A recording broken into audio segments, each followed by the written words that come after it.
नमस्कार दोस्तों, आपका सुनो कहानियाँ में बहुत बहुत स्वागत है। आज की कहानी है काली बीवी काली साड़ी। बहुत ही इमोशनल कहानी है यह और बहुत ही लेसनेबल है। अरे सलोनी, तुम सांवली, ऊपर से यह काली साड़ी, वो अच्छी लग दिखेगी क्या तुम्हारे ऊपर? पहले ही तुम्हारे रंग को देखकर लोग ताना मारते हैं।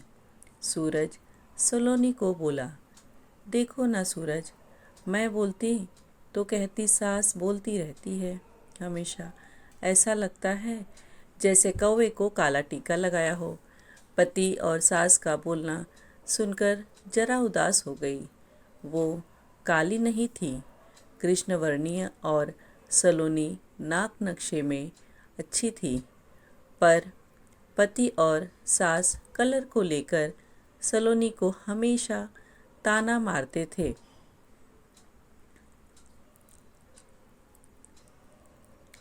क्या करेगा वो भी, वह बोला। वह गोरा और सलोनी कृष्णवर्णीय, लोगों का क्या, वो तो नाम रखने में पीएचडी होते हैं। ब्लैक एंड वाइट जोड़ी बोलते थे दोनों को। सूरज का मन वैसे साफ था। सलोनी को अगर कोई कलर को लेकर बोलता तो उसे जरा सा भी अच्छा नहीं लगता था, इसलिए वह भी थोड़ा बहुत बोल देता था ताकि उसकी माँ को बुरा न लगे। लेकिन जब वह बोलता तो इसे इस बात का पछतावा होता था। उसकी माँ घर में हमेशा कड़वाहट रखती थी। आज भी वैसे ही हुआ। घर में खुशी के माहौल में सुबह जब सास ने सलोनी से बात की तो वह थोड़ी घबराई हुई थी। उसका चेहरा भी शांत था। सूरज वास्तव में खुद पर शर्मिंदा था। अपराधी की तरह बैठने के बजाय वह काम के लिए बाहर गया।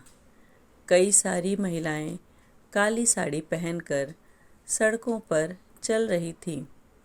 सभी ही गोरी थीं ऐसा नहीं था, लेकिन उन पर वह काली साड़ी अच्छी लग रही थी। सूरज काम की जगह पर गया। उसका बचपन का दोस्त विशाल और उसका पूरा परिवार साथ में था। जान पहचान हुई तभी पीछे से विशाल की पत्नी आई। वह भी काली सांवली ही थी, काली साड़ी पहनी थी। उसने पीछे से एक आवाज़ आई, आपकी साड़ी अच्छी है और आप भी। प्रेमा के चेहरे पर खुशी आई।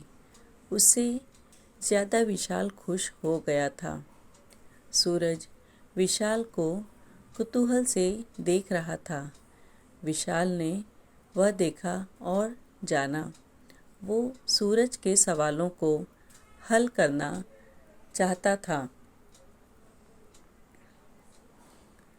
विशाल ने सूरज से सीधे ही पूछ लिया, पूछो, तुम्हारे मन में जो भी है, मैं तुम्हें उसका उत्तर देने के लिए तैयार हूँ।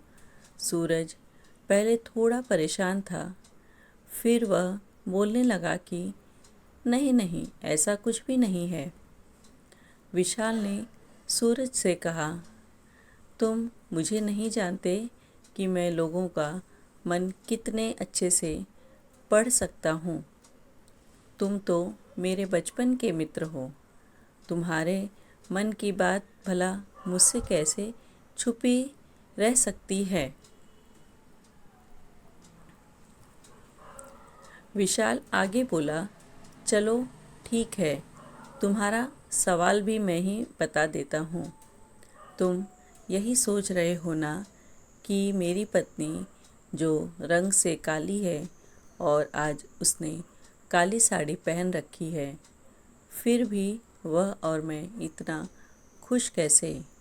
सूरज सब कुछ शांति से सुन रहा था और कुछ भी बोल नहीं पा रहा था। विशाल बोला, काला रंग ऐसा रंग है जिसमें दुनिया का कोई भी रंग मिला दो वह कभी नहीं बदलता, यानी कि किसी और रंग की संगत में वह अपना अस्तित्व कभी नहीं छोड़ता। इसी प्रकार प्रेमा भी दिल से एकदम उस कलर के जैसी है, कभी भी रंगीन ना होने वाली लड़की है। वह अपने मर्जी से जिए, यही मुझे लगता है। मैं उसे खुश देखना चाहता हूँ। लोगों का क्या, वह तो बैठे ही हैं बुरा भला बोलने के लिए। गोरी औरत को रही तो छिपकली बोलते हैं, काली होती है तो चूहा या कौआ बोलते हैं। क्या क्या नहीं बोलते लोग। ताना मारने वाले मारते रहें, हमें हमेशा खुश रहना चाहिए। वही मैं अब कर रहा हूँ। तो वो सुबह मुझे बोली, मैं कैसी दिख रही हूँ, अच्छी लग रही हो तुम। ऐसा बोलने पर उसके चेहरे पर वह कोलगेट स्माइल देखकर मुझे सकारात्मक ऊर्जा मिली। घर से बाहर निकले तो सभी बोलने लगे कि अच्छी लग रही हो भाभी। हम दोनों ने अच्छे मन से यह बात सोची, कोई ना कोई ताना मारने के लिए बोला ही होगा ना। उस वजह से जीने की दिशा क्यों बदले।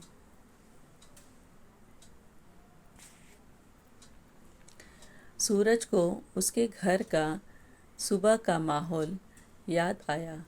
वह खुद पर ही चिढ़ गया। उसे लगा वो सचमुच में गलत था। मैं ही सलोनी को दुख देता हूँ, उस वजह से सब उसे बोलते हैं। अब मुझे ही अपनी भूल सुधार कर उससे माफ़ी मांगनी होगी। उसने हंसते हुए विशाल से को अलविदा कहा। अपना काम निपटा कर वह एक साड़ी की दुकान पर गया। सलोनी के लिए उसने काले रंग की साड़ी ली और घर गया। घर जाने के बाद सलोनी शांत बैठी थी। उसने सलोनी को आवाज़ दी और साड़ी उसके हाथों में दे दी। सलोनी को जरा अलग ही लगा। उसने प्रश्नार्थक नज़रों से सूरज की ओर देखा।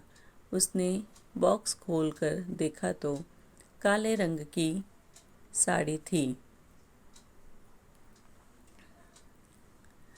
सलोनी, मैं लाया हूँ तुम्हारे लिए यह साड़ी। आज पहन के दिखाओ, कैसी दिखती हो तुम। अच्छी नहीं लगी तो बदल देंगे।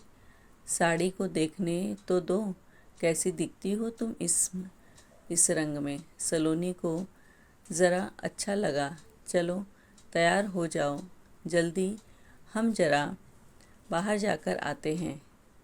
एक क्लाइंट के पास जाना है, उन्होंने बुलाया है। जोड़ी में सूरज का बोलना सुनकर सलोनी तैयार होने लगी।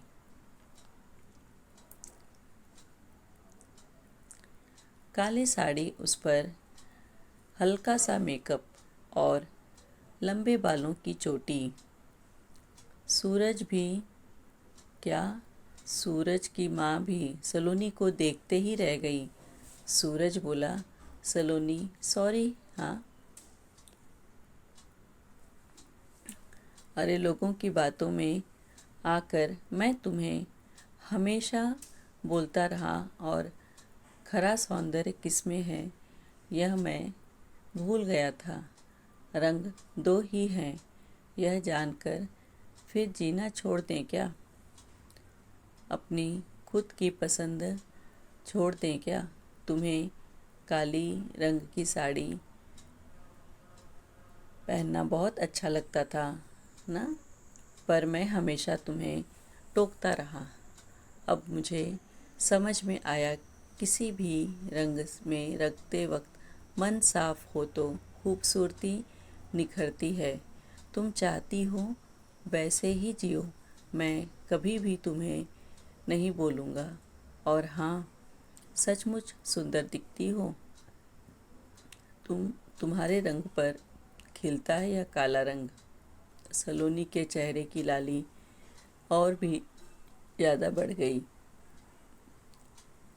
यह बात सुनकर। शर्मा कर वह सूरज को बोली, क्या आप भी? सूरज ने सलोनी का मुस्कुराता हुआ चेहरा देखा और उसके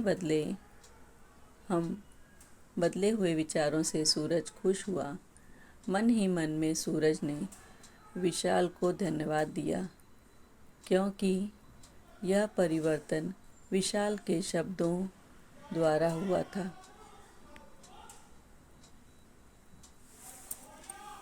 खूबसूरत दिखने के लिए खूबसूरत दिखना ज़रूरी नहीं है, बल्कि खूबसूरत सोच होना ज़रूरी है।